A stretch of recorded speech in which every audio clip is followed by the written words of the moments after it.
big ball. Going for the big shot, and he hits it. That's batted into the air, intercepted, and the Bears are going to win it. The positive is that it's Monday going into Tuesday. You're probably listening to this early Tuesday morning or at some point on Tuesday. The Bears are still in first place of the NFC North. It's another edition of the Halas Beat brought to you by the Bear Report. Check us out on Twitter at Halas Beat, Usayd, Koshul, Steve, Letizia. Here you guys can check us out on Twitter at Usayd, Koshul, at Steve, Letizia, or I'm sorry, at CFC Bears. This is what happens when we record on Mondays. I'm kind of like all over the place with things, just like I think some of the narratives are amongst the general NFL community regarding the first place Chicago Bears. In case you need a reminder, the Bears are in first place. But Steve, I feel like it's been a long time coming. This is the first time in forever I can confidently say I feel good about where the Bears are at, despite the fact that, you know, the way that this team wins some of these games, as we discussed in last week's episode, may not necessarily be like sustainable per se, but at the end of the day, you gotta find a way to celebrate the wins, I feel like, and the positives. Otherwise, it's just going to be a miserable and long season. Absolutely. I don't care what Packer fans and Lions fans and Vikings fans are saying on Twitter. You know, the schedule, like you said, it's not sustainable. The way you guys are winning, you guys are just getting lucky. It doesn't matter. The Bears are 7-3, and that's just the reality of it. And atop the division, like you said, for the first time in 7 years, which is a very long time. So Bears fans have put their dues in, and we've taken our hits over these last 7 years, and we're finally on top. And it's you're definitely in the right to celebrate and be talking a little trash on Twitter too. I mean, it is a interesting dynamic here between the NFC North fans this season, right? Because it's like the Bears and Lions fans, this is the first time in, I feel like, a couple of years where both of these teams are kind of going back at it, back and forth on social media, especially the fan bases. The Vikings are kind of just there in the background, and then for some reason, all three of the NFC North teams can collectively gang up on the Packers, which I think is a positive, because I feel like sometimes we haven't necessarily seen that, but a commonality between, again, all three of these fan bases this year is that it's like everyone's trashing the Packers, despite the fact that they beat the Giants yesterday.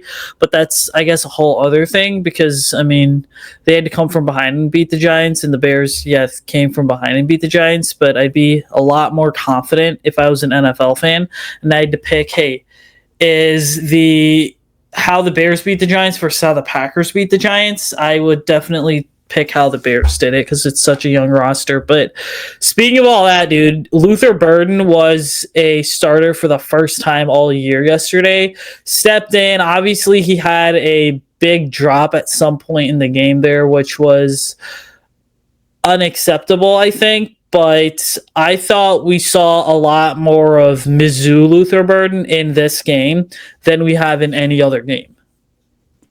Yeah, I mean, we talked about this in length in the last podcast on kind of how we wanted the wide receiver rotation to change a little bit going into this week, and it sounded like Ben Johnson agreed with us, or it looks like Ben Johnson agreed with us, because Olamide Zaccheaus was definitely relegated to that wide receiver 4 role.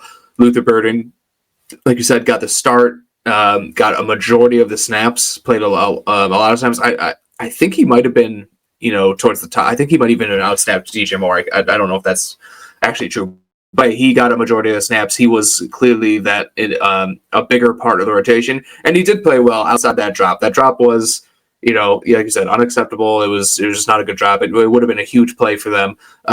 But he did all the other things. They tried to get him involved in the screen game, which is really good. One of them didn't really work, but the second time they went back to him on the screen, a little tunnel screen, it worked pretty well. And then he made a couple other plays too. And he watching the All-22 today, he's blocking as well, which is a big part of Ben Johnson's scheme and his offense. He wants his wide receivers to block, and he was getting after it in the run game. So it was really good to see. When you draft a guy in the top 40, you expect him to start as a rookie, even if it's not right away. Eventually, you expect him to start as a rookie. And now this was week 11, we saw him start, and I don't see him kind of losing that opportunity anytime soon. Hopefully he can get a couple, big games under his belt and go into 2026, kind of as the number 2 option. Because I think, I'm sure we'll talk about this a ton over the next, couple months, but I don't think DJ Moore is going to be back next year. So it's going to be kind of him and Rome Odunze in 2026. So we need him to step up this year, and then take an even bigger step in the offseason so he can be a real playmaker of the Bears. But it's really good to see so far. Yeah, and that's an excellent point. One of the things I want to mention is that when we look at Luther Burden yesterday, I mean, first of all, it is really interesting how DJ Moore played 61 snaps yesterday. Rome Odunze played 57. Luther Burden only had 33, and then Olamide Zaccheaus had 10. So I think, in the greater context of things, when we start talking about this team, and then we start talking about where this team is at, like to your point, yeah, there is a slight justification for maybe DJ Moore's not back next year. Maybe DJ Moore is a guy that they look to move on from because the Bears are going to have to figure out a way to create a ton of cap space if they're going to address some of these needs. Now, we're going to be upfront with you guys as our viewers and listeners. You guys are probably thinking, listen, these two guys are just talking based on hypotheticals right now. We acknowledge that. There's also as much of a shot as we say that DJ Moore's gone next year. There's also a legit chance that he's back with the Bears next year. And the Bears have magically sort of figured out how to get all 3 of these guys involved because the quarterback's taken a step forward. But to me, looking at the snap counts in depth yesterday, I don't necessarily think that, DJ Moore and Cole Kmet playing 61 and then 59 snaps respectively is a bad thing necessarily. And again, the reason being to me is because it's like when you're in these games against a team like the Vikings, a team that's giving you fits, you in a sense have to, by design, rely on some of your veteran playmakers that are going to have a slightly better understanding of how to win in key situations compared to your rookies. And that's not to take anything away from a Rome Odunze or a Luther Burden, but DJ Moore and Cole Kmet have seen a lot more than those two combined.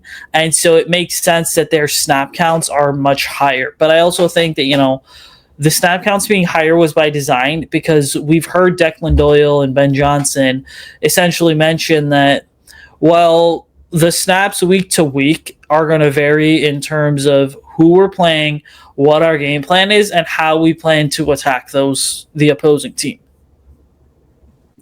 Yeah, I think that's a good way to put it. The snap counts, there's going to be some fluctuation, like you said. The a couple snaps here and there doesn't really tell you much. I think Luther Burden taking way more steps than Zaccheaus, that tells you everything you need to know. Like that was a decision that they made to put him as the starter. But yeah, like if the Bears are facing a defense that is poor against the run, Cole Kmet's probably going to play more snaps. If they're facing a defense that that is really good against the run, they're going to need to pass to move the ball, then Cole's play more snaps, and Kmet might see a few less. The thing with Kmet and Loveland that I don't care so much about the snap count with them. I do wish some of Kmet's targets would start going over to Loveland because he just is so much more dynamic as a receiver. He can do a little bit more. I understand, you're not going to completely shut Kmet out of the target share, but there was a play kind of up the seams. Kmet actually made a nice play. He caught the ball, but I would just really like to see that to go to Loveland instead. I feel like Kmet kind of he kind of jumped, caught the ball, and felt like Loveland could catch that ball and maybe make a guy miss, get you a couple extra yards there. So that's something I would like to see in terms of, you're talking about like DJ Moore and Luther Burden and talking about, are they going to bring him back next year? I think how Luther Burden performs over these next 6 weeks, 5 weeks, whatever it is going to kind of inform that decision. If Luther Burden continues to keep taking steps and continue to do the right thing and continue to make plays as a passer, you're much more willing to let DJ Moore go in the offseason. If he stumbles a little bit and, it doesn't really take that next step, over for the rest of this, then maybe you hesitate to move on from DJ Moore. Maybe you think, okay, it's worth having all three of those guys. We can't really rely on DJ Moore to Luther Burden to take over that role. But so I think we'll know more at the end of the year. But it does seem to be trending in that direction. It's kind of the same thing with Komet too. You could save some money I believe you can save some money by cutting him. But although I think that's less likely to happen. I mean, I will say this. So, first of all, the Bears can save money by trading Moore and cutting Komet. But I will say this, is that it's a lot easier to find a veteran tight end that is a run blocker, that's a good run blocker, compared to a dynamic wide receiver like we've seen DJ Moore beat, which... To me, if I always have these different thoughts on that 2018 wide receiver class. And again, as loaded of a class as that was, DJ Moore still does not get some of the respect that he deserves, specifically for how he's kind of handled some of the situations that he's been in. Which, here's the deal, people, a little bit of a side note here. So I'm watching Sunday Night Football and I'm thinking of the Bears receiver core, and I don't know how, but I realized, all right, well, we look at how crazy things are in terms of all the dysfunction in Philadelphia with A.J. Brown. I mean, I could totally see the Bears. First off, I don't care what the Eagles do with A.J. Brown. I'm just throwing this out there. The way that the Eagles work and the essential picks that the Bears are going to need, because the Bears are going to need extra draft capital, I would not be surprised to see the Eagles strike a deal for DJ Moore in the offseason, because they have all that extra draft capital, and Howie Roseman sort of knows how to wheel and deal. So it's kind of like hey, let's send DJ Moore home to Philadelphia where he can kind of be comfortable and just, get his feet back underneath him, and the Bears will have extra picks. Because to me, I look at this wide receiver rotation and I say, I'm fine with Rome Odunze and Luther Burden as your 1 and 2 going into next year. Who steps up at wide receiver 3, though? Are you really going to trust Olamide Zaccheaus to do it?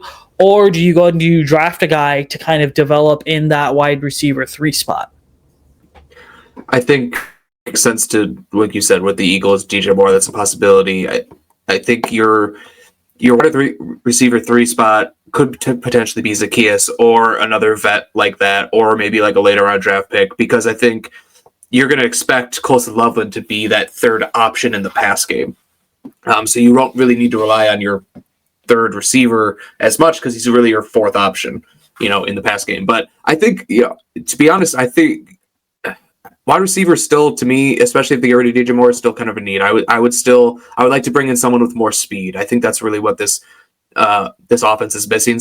To top off the defense, like I said last week, Rome Odunze, Luther Burden, those guys are guys who can win deep, but it's not their strong suit. I think if you can bring in a guy with some speed who can take the top off the defense and really stretch the field vertically, I think that would really open up everything kind of underneath and in the intermediate. So I don't know. I haven't done a lot of work on the wide receivers in the draft, but when I do start to do that, I'm going to be looking at kind of just, speed guys who you can draft maybe, third, fourth round, something like that, to give you that extra element for your offense.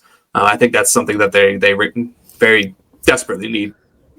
And again, keep it locked in right here, guys, because we'll have a ton of draft storylines on this show throughout the offseason. We will also go ahead and be covering, if you're looking for more so like right now NFL draft stuff, make sure that you're checking out Picks for Polls as well, which is available on any podcasting platform. Andrew Freeman and I do that every week, and we highlight a couple prospects. Recently, we've been focusing on pass rushers, but I think the focus is going to have to shift to linebacker next, because Noah Sewell's a player that seemed to start off the year really good, was really impressing in training camp, was the annual, training camp MVP, and now he looked like a total liability yesterday, which is crazy because I felt like Sunday's game was an opportunity for a ton of, underrated Bears stats to come out. Like, we learned yesterday that Kevin Byard leads the league in interceptions, and that the top 3 guys are Byard, Nashawn Wright, and Tremaine Edmonds. But then yesterday, we also learned that Noah Sewell was the Bears' leading tackler yesterday, which is kind of crazy given some of the mental errors that he was making on the field. Yeah, I mean, tackles can sometimes be a misleading stat. You can get a bunch of tackles 7 yards downfield, and you're not really doing much, for the defense. I think Noah Sewell is kind of a liability at this point. Unfortunately, he's going to have to play if TJ Edwards, continues to be out because he's the next guy up. But he's just even in the preseason when he was playing really well, he was firing downhill and making some tackles, in the backfield. But he was still kind of a liability in coverage. He's not athletic. He's not big. He's not athletic. Like, he's just kind of a guy out. So he's a liability in coverage for sure. What you kind of were hoping with him is that he would be good against the run and he would tackle really well. But he really hasn't done that either. He's kind of just been average in those regards and has missed a couple tackles. I know last week he missed that big tackle on 4th down. That pretty much would have iced the game. That was against the Giants, I believe. And he missed missed at least one tackle yesterday that I can remember. So it's tough. And to be honest, where's Ruben Hippolyte? We drafted in the 4th round. The guy you draft in the 4th round should be able to play at least the level that's playing right now. Maybe he's not better, but at least you're putting a young guy in there, a rookie in there who's getting some experience, learning on the job, taking his lumps maybe, but you're more willing to live with that if he's a rookie than Noah Sewell, who is a 4th-year player, 3rd or 4th-year player. So that's what I would do. The fact that they haven't even given Ruben Hippolyte a shot is I don't think a good sign. But it does seem like there has to be someone on the Bears practice squad or someone out there. So maybe someone, they brought in Chauncey Gardner-Johnson a few weeks ago, and he kind of has really been a bright spot for them these last couple of weeks. Is there a linebacker equivalent, kind of on the markets? Just a veteran you can bring in who's just going to give you some stability? I hope so, because I don't think they can really continue to live with Noah Sewell. But also at the same time, hopefully TJ Edwards is just back this week, and then Tremaine Edwards just kind of lock up those spots, and we don't have to really worry about it for the rest of the year. But as long as you're talking draft and next year, I think linebacker is a very sneaky need for the Bears. Tremaine Edwards has played really well this year. It's really nice to see. But TJ Edwards, when healthy, really hasn't been that great. Noah Sewell, hasn't been good. Ruben Hippolyte can't see the field. So linebacker is definitely a sneaky need for them this offseason.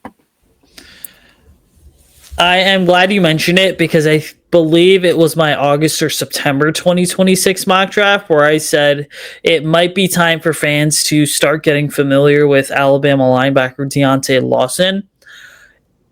And this is where, so you mentioned Ruben Hippolyte, you mentioned Noah Sewell, you talked about Hippolyte being a 4th round pick. The greater conversation here to me is just the fact that, so first off, Ruben Hippolyte was one of the oldest players in the 25 draft, but the Bears took him because they were enamored with how much experience he had.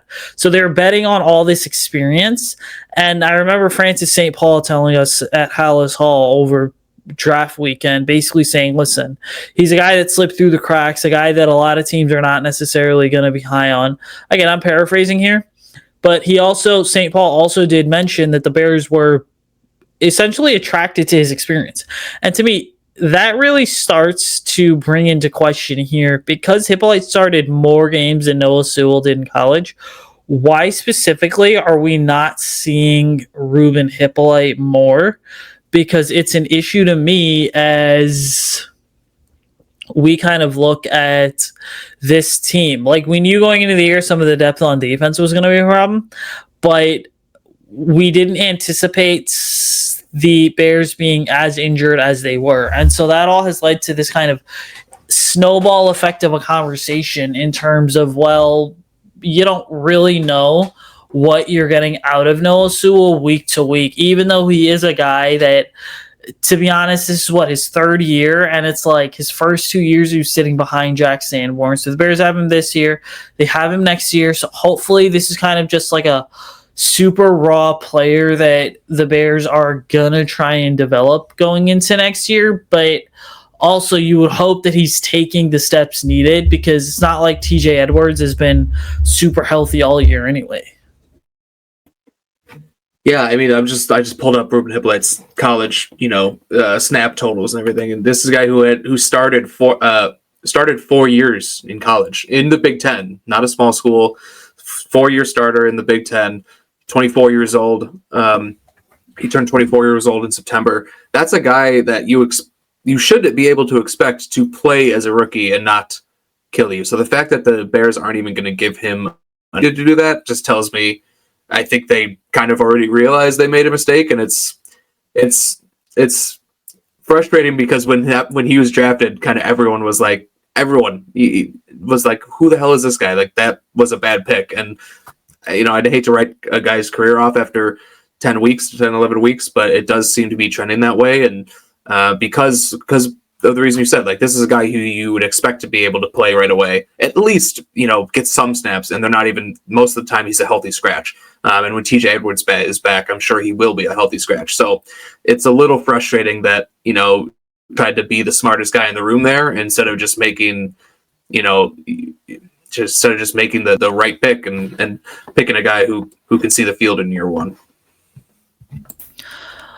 I mean, that is what happens when you have a general manager that is so overly confident in his process that he's not willing to necessarily recognize any flaws. But we talked the offense, we've talked some about the defense. We got to get into the special teams here, because this is a unit that is, to me, the perfect word to describe it is polarizing. They're polarizing in the sense that you first get the Josh Blackwell penalty the second quarter yesterday, that kind of gives Minnesota some momentum, even though the Vikings player clearly had signaled a fair catch. Then you go ahead and you get the 4 field goal. Well, you have 5 field goals. You go 4 for 5 on the field goals. If Cairo Santos hits that 4th field goal, there is, in my opinion, no sort of comeback needed to win this game. And I get some people are going to be like, well, what if the Vikings pulled ahead from 19-10 and ended up making it like 24-19? You'd still need to come back. But again, there's a ton of what ifs here, and this is a league and this is a team of what ifs. So you go 4 for 5 on the field goals. You miss, obviously, the 4th one, which would have shifted momentum in the Bears' favor slightly more. But then Devin Duvernay gets the big return. All of a sudden, the Bears are set up for a game-winning field goal, and they obviously got the job done. But to me, like, this unit in general has not been as good as advertised, especially when you fired everybody, but you retained the special teams coordinator. Yeah, it seems weird to, we're talking about the special teams negatively, considering they kind of won them that game yesterday with Devin Duvernay's play, but it's exactly what I'm going to do, because they, the special teams unit has not been good enough this year. You mentioned, the penalties is a big one. It seems like Bears are constantly getting penalties on special teams. That's giving the other team, better field position. The punt game has not been strong, despite using a 4th-round pick on a punter. If you use a 4th-round pick on a punter, you better get the best punter in football. And I think Torrey Taylor is middle of the pack at best as a punter. So it's like he's fine, like, as a punter, but he's a game changer. And like I said, when you draft someone that high, you kind of expect to have a game-changing punter. I'm just looking like the play at the end of the game, the punt at the end of the game, where the Bears had the ball like the 35-yard line, 7-yard line, whatever it was, and they ended up not going for it, taking the delay game and punting from their own 41-yard line, something like that, 41-yard line, let's say. That's a punt where you expect your 4th-round pick punter to pin them inside the 5. Instead, they got it. He punted it into the air. They caught it at the 16-yard line. That's just not acceptable. You need to get the ball within the 10 there. From there, J.J. McCarthy, led them down the field and scored. If you back them up and pin them inside the 10 or even inside the 5, if you really get a good punt, they probably don't drive down the field and score a touchdown there. And we're not even talking about the Devin Duvernay play. So the special teams has been very, very disappointing. And I think, retaining Richard Hightower was probably a mistake. I don't know why they decided to clean house everywhere, but still keep the special teams guy. I know he seems to be highly respected in the league, but I don't know. Since he's been on the Bears have never really had a good special teams unit. So, at some point you got to find the common denominator there and just move on. And I expect them to do season and bring someone else in. And so I want to kind of talk about the punter, the kicker, and the special teams unit in general. So first of all, Cairo Santos, which earlier I mentioned that yesterday was just like this. Well, I shouldn't even say yesterday. What was it, week 11? Yeah. Week 11 was sort of this weird week for these unknown/underrated Bear stats.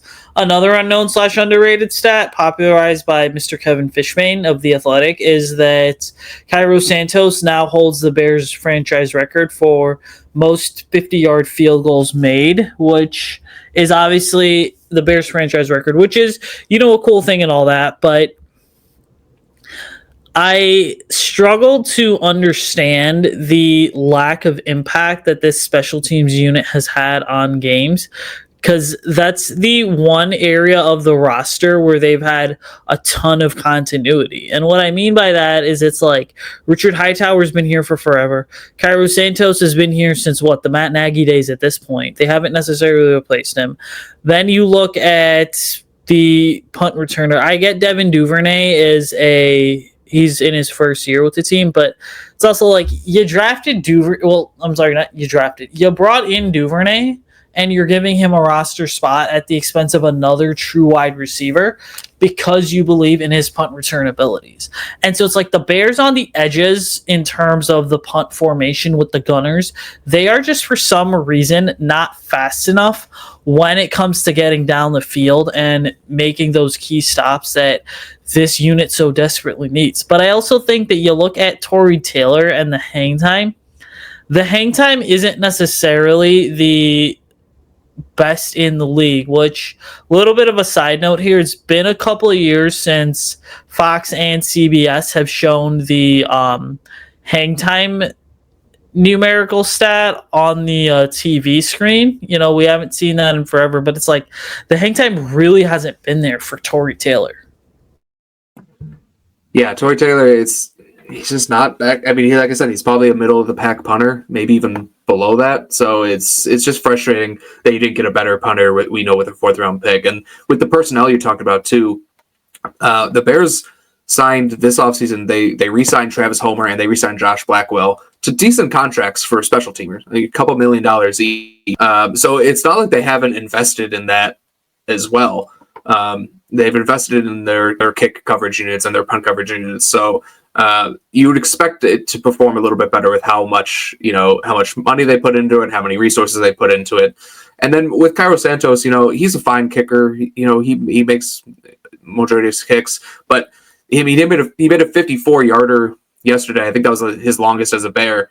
And but we have guys in the NFL kicking 68-yarders, 60 yards with ease. And the fact that no team should have a kicker that can't at least attempt a 60-yard field. With the new kickoff rules, you get the ball at 35. You don't have to go that far to get in a field goal range if you have a kicker that can kick a 58, 59, 60-yard field goal, which is pretty routine. Shouldn't say routine, but pretty much every team has at least a kicker that can at least attempt that, and you feel pretty good about it, except for the Bears. So while he's a fine kicker, and you could certainly do worse, it would be nice to have one of those guys with a big leg who can really make it so you only have to go 15, 20 yards after kickoff to get into field goal range. Yeah, I mean, it's one of those things where it's like when the Bears drafted Torrey Taylor, I had specifically defended the pick, and I defended it heavily, which, again, the special teams coordinator back then was, you guessed it, Richard Hightower. But the reason that I kind of went ahead and I defended the pick so much is because the way that I looked at it was, hey, if you have a good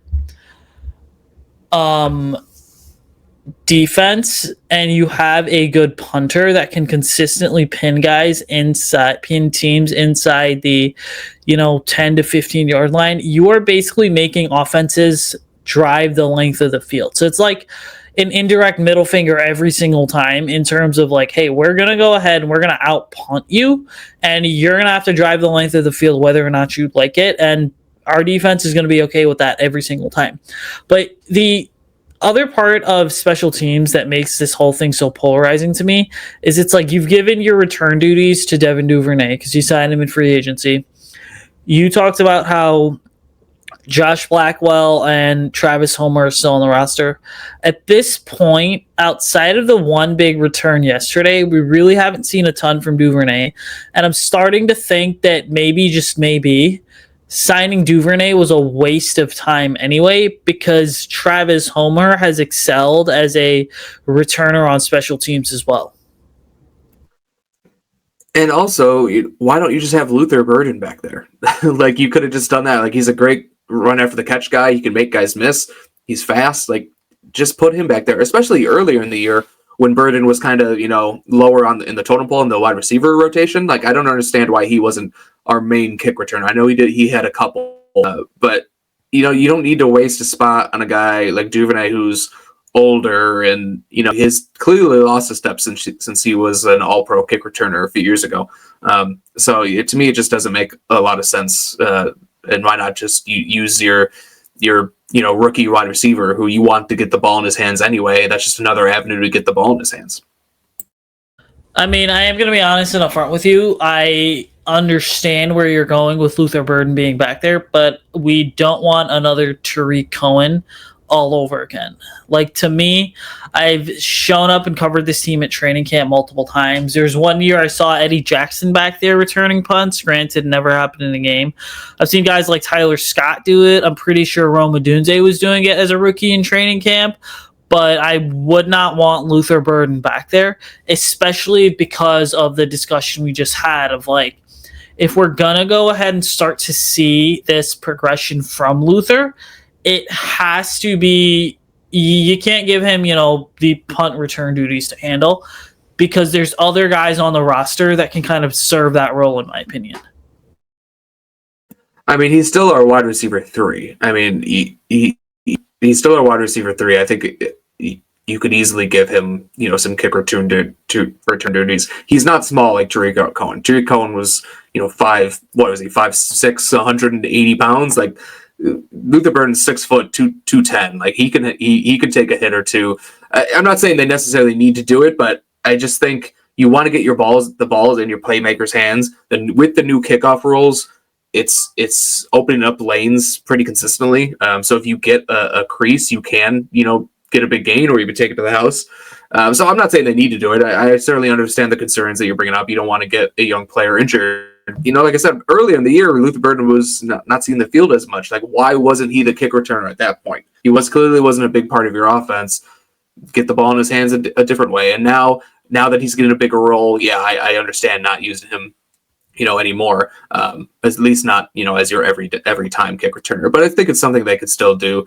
And maybe, and like you said, like, if going back to just, Duvernay himself, it does seem like a waste, because he did have a nice one, this week, but for the most part, he's been pretty lackluster, and you could have just given that to, a different wide receiver. I'm trying to think of Ja'Day Walker. Is that his name?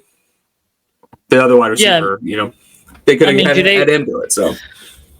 Yeah, I mean, Ja'Day Walker's on the roster. JP Richardson's part of the practice squad. Yeah. They pretty much cut Tyler Scott to make room for Devin Duvernay, because it was, hey, we're going to carry, 3 tight ends, but only 5 wide receivers, because we want to have, 4 running backs on the roster, which Roschon Johnson's another guy that could probably fill in that role. But again, this is the Bears, so the process has been solid, and we kind of hope that it continues to get better, especially because, to me, like I said this on Twitter this morning, and I'm going to repeat it, I do think that there's a legit shot that the Bears are winning for the next 7 games. I think that they go 1-1 against the Packers. They beat Pittsburgh, they end up beating the Browns, and then they beat the Lions, and then they lose to Philadelphia, and then they could go either way with San Francisco. So it'll be one of those to, really check out and see. But that's going to do it from us, ladies and gentlemen. Make sure you're following us on Twitter at HalasBeat. Make sure you guys follow Steve and I as well at Usayd, Koshul, at CFC Bears. Check out the Bear Report website. We've got a ton of, pregame as well as postgame coverage there for you guys every single week. All right. Make sure that you're giving the podcast a 5-star rating and review wherever you listen to the show. Give the show a like, subscribe, and comment on YouTube. If there's anything you guys want to see us discuss, let us know. We'd be happy to add it to our outline each week. You guys are going to hear from us next week, but until then, ladies and gentlemen, bear down and be excited that Aaron Rodgers isn't coming back to play in his supposed rental home. All right, but enjoy the game this weekend, guys.